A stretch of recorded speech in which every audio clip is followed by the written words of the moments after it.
Hello everyone and welcome back to our new video.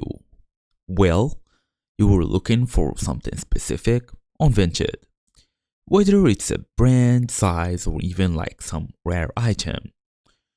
So searching properly saves a lot of time. Using filters correctly can help you also find the best deals fast. So most buyers miss powerful search features.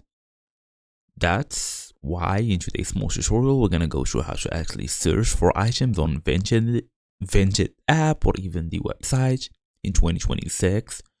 Fast and easy as usual. Let's get started. So if you are using a phone, iOS or even Android, go ahead and download the Vinted app, open it, log in using your email address and password. So basically you will be able to access the dashboard next. You can also tap on search icon at the bottom, type keywords like brand, item name, size, whatsoever. So for me today, I'm gonna go ahead and use Vinted.com.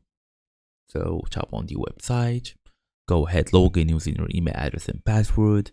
Then you can go here to this search area, then type, for example, Nike or item name. You can also apply some filters if you want to. You can use some specific keywords like Nike hoodie size M or sort by newest first. It all depends on you. And that's the main idea here. You can even combine like multiple features or filters, including brand, size, conditions. It helps you find hidden deals faster. And that's it. Thank you all for watching, and I will see you all in the next video.